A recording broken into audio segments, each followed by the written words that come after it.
Assalamualaikum warahmatullahi wabarakatuh.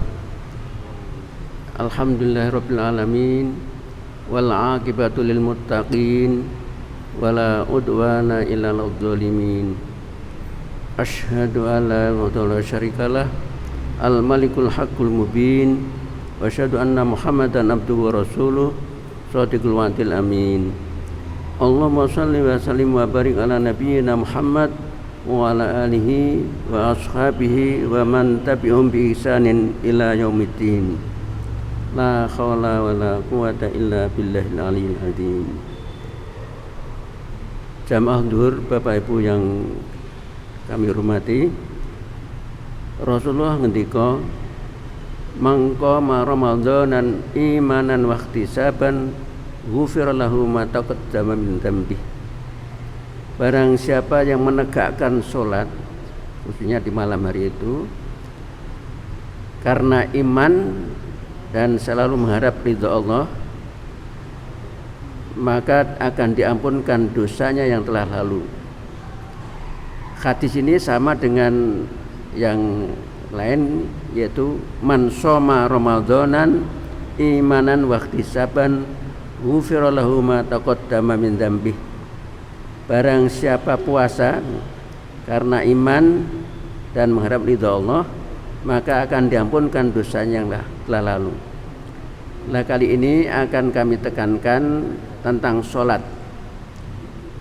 Sholat yang telah kita lakukan itu, mari kita usahakan supaya mencapai sholat yang membawa bahagia, sebagaimana yang ditegaskan dalam surat Al-Mu'minun. Bismillahirrahmanirrahim. Qad aflahal mu'minuna alladzina hum fi sholatihim khashi'un. Sungguh bahagialah orang-orang yang sholatnya itu khusyuk. Untuk sholat khusyuk, mari kita upayakan bahwa sholat itu memang punya hikmah atau manfaat. Pertama, untuk membentuk pribadi yang muslim, yang pasrah. Yang kedua, sholat itu membuat jiwa tenang. Aqimis sholata li dzikri. Dengan ingat pada Allah itu jiwa kita menjadi tenang. Dan sholat merupakan curhat yang terbaik kepada Allah. Yang keempat, bisa mencapai sukses dan puncaknya adalah bahagia. Salat juga disebutkan tanha anil fahsya wal munkar. Inna sholata tanha anil fahsya wal munkar. Bahwa salat itu bisa mencegah perbuatan yang keji dan perbuatan yang mungkar. Kalau keji kaitannya dengan nafsu, kalau mungkar perbuatan jahat. Kemudian yang penting justru kita curhat langsung pada Allah. Curhat langsung pada Allah itu Pak, yaitu memohon sesuatu yang gambarannya tidak mungkin. Jadi mukal. Sebagaimana Nabi Zakaria itu jelas beliau sudah sepuh, istrinya ya sudah sepuh dan mandul. Tetapi anehnya Zakaria mohon dzurriyyatan thayyibah, putra yang baik. Secara lahir tidak mungkin itu, sudah mandul kok, sudah tua. Tetapi karena yakin Allah kuasa ngendika kun fayakun, maka permohonannya dikabulkan, yang kemudian diberi putra Yahya namanya. Jadi kalau panjenengan semua punya keinginan yang sama sekali mokal, tapi kalau curhat pada Allah, maka insya Allah akan dikabulkan. Yang sering saya contohkan, pemuda-pemudi yang belum punya pasangan, yang laki-laki ingin jodoh yang solehah, yang putra ingin yang putri ingin jodoh yang soleh. Padahal dia belum punya kenalan siapa yang akan dipilih. Nah, nanti insya Allah permintaan itu akan dikabulkan. Dan ini pernah terjadi pula, seorang pemuda suatu saat jalan lewat sungai itu, tiba-tiba ada buah apel gitu, kemudian diambil terus dimakan. Tapi pemuda ini pemuda soleh. Saya khawatir kalau ini tidak halal. Kemudian dia mencari urut sungai tadi, siapa yang punya pohon apel tadi. Nah, kemudian dia ketemu orangnya, kemudian matur kepada yang punya pohon tadi, "Bapak, maaf, tadi saya ketemu buah apel dari sungai sana, tapi saya mohon ikhlasnya, karena ini ternyata yang punya pohon ini adalah Bapak. Saya khawatir kalau ini tidak halal, karena itu kita mohon untuk bisa." Anehnya yang punya pohon, "Enggak, kamu harus di sini dulu, disuruh dulu." Akhirnya ternyata yang punya pohon itu punya anak putri yang panjang baik, solihah. Pemuda tadi ya tidak pernah membayangkan. Akhirnya orang tua tadi meyakini ini pemuda yang baik, pemuda yang selalu menjaga dirinya sampai masalah barang yang sudah hanyut di sungai jauh, tapi dia masih ingin mencari yang punya dan mencari halalnya. Tidak mungkin kalau ini tidak pemuda yang baik. Akhirnya pada saat itu pula kemudian ditarik untuk kemudian dijodohkan dengan anaknya. Pemuda tadi yang tidak pernah membayangkan mendapat istri yang baik, sebaliknya orang tuanya, anaknya juga belum pernah ada gambaran, tapi itu juga anaknya sebagaimana tumbuh oleh tutup, ya minta langsung itu. Bagaimana kalau punya pilihan? Nah, kalau pilihan punya pemuda punya pilihan 2 atau 3, maka dinut dengan sholat juga, namanya sholat istikharah, untuk milih mana yang lebih cocok dan lebih baik. Ini namanya curhat langsung. Nah, kemudian bagaimana bisa kemudian kita mencapai sukses? Kemarin juga saya terangkan, ada seorang sahabat yang kemudian ternyata mengalami kesulitan hidup karena banyak utang. Nah, karena judek, kemudian minta nasihat pada Ibnu Mas'ud. Sarannya apa? Kalau kamu mengalami kesulitan itu, langsung aja minta pada Allah. Nanti sholat malam. Nah, kemudian setelah sholat malam, hatinya tenang, karena sholat juga membawa jiwa tenang. Nah, kemudian terpikir hatinya, oh ya, saya punya teman sekolah dulu, teman mondok dulu di kampung A gitu. Kemudian dia pagi-pagi niat berangkat ke tempat kampungnya teman itu, dan ternyata sampai di sana temannya tadi sangat senang karena temannya tadi punya perusahaan dan butuh tenaga, dan tenaga ini tepat sekali dengan ya tadi yang banyak utangnya tadi. Maka di situ alhamdulillah dia diterima sebagai pegawai di situ, dan apalagi terima dengan kesenangan, dan akhirnya dapat gaji yang cukup dan akhirnya bisa bayar utang.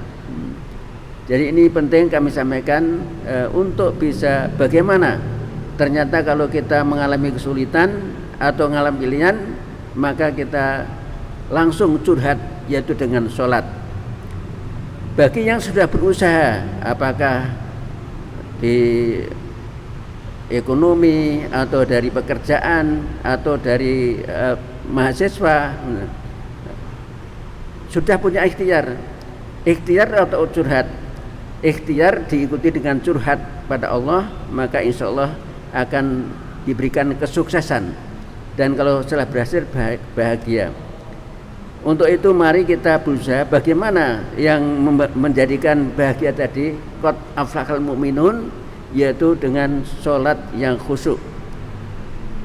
Salah satu upaya kita untuk sholat khusyuk adalah kita mendalami juga dalam surat Al-Fatihah. Dalam hadis qudsi Nabi ngendika, qasamtu sholata baini wa baina abdi nisfaini wali abdi masa'ala. Aku telah membagi salat dua bagian dan bagi hambaku apa yang diminta. Wa idza qala al-abdu alhamdulillahirabbil alamin qala Allahu hamidani abdi. Di waktu kita membaca alhamdulillahirabbil alamin, Allah menjawab hamidani abdi, telah memujiku siapa hambaku. Wa idza qala abdi arrahmanir rahim qala Allahu asna alai abdi, telah menyanjungku siapa hambaku. Wa idza qala majjadani abdi wa idza qala maliki yaumiddin qala Allahu qad majjadani abdi, telah mengagungkan siapa hambaku. Maka dari hadis ini memberikan petunjuk kepada kita kalau sholat itu adalah dialog dengan Allah, berbicara dengan Allah. Maka panjenengan kalau membaca ayat atau Fatihah, hendaknya juga setiap wakaf itu seolah-olah kita berdialog langsung. Alhamdulillahirabbil alamin. Kita berhenti, tidak artinya wakaf, tidak, karena kita merasa dijawab. Alhamdulillahirabbil alamin hamidani abdi arrahmanir rahim asna alai abdi maliki yaumiddin qad majjadani abdi, telah mengagungkan hambaku. Iyyaka na'budu wa iyyaka nasta'in hadza li abdi wa li ati masalah fawadha abdi marratan, dan kemudian hambaku memasrahkan diri padaku. Kemudian kita haruskan ihdinas siratal mustaqim siratal ladzina an'amta alaihim ghairil maghdubi alaihim waladdallin.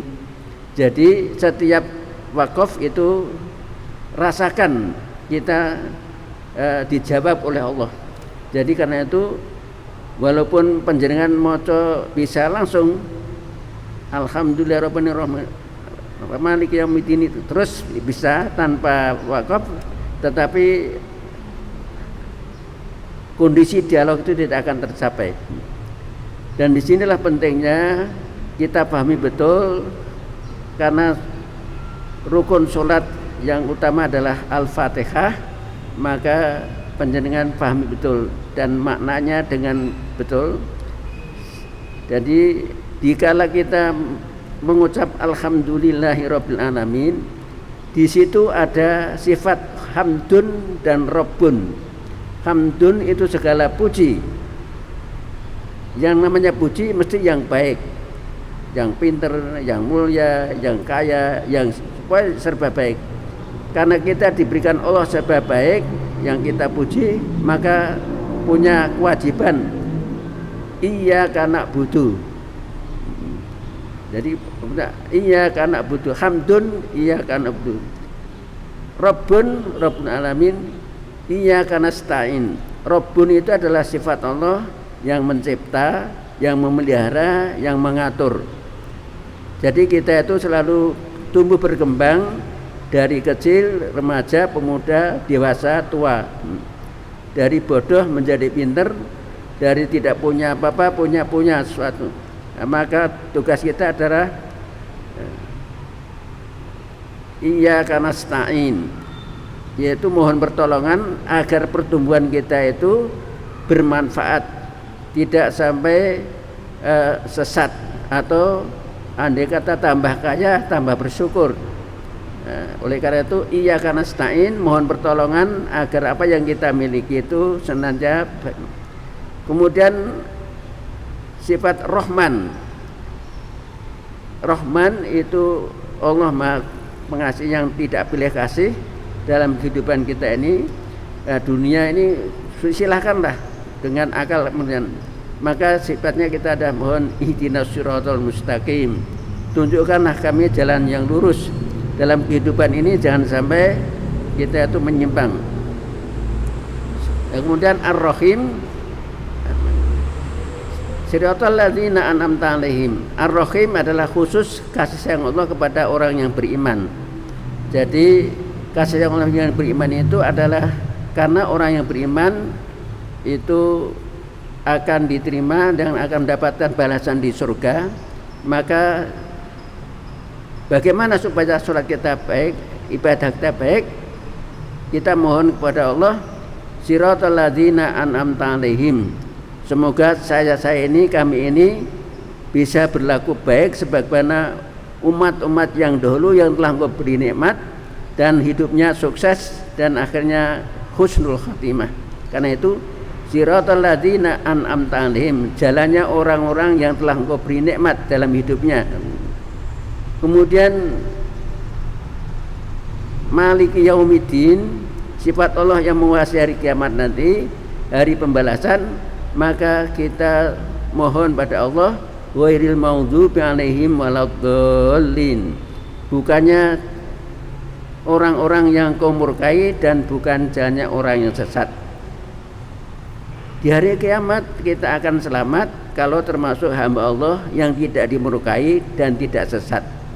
Maka disinilah pentingnya kita memahami makna Al-Fatihah waktu sholat, akan mengantarkan insya Allah salah satu upaya untuk kita menjadi khusyuk.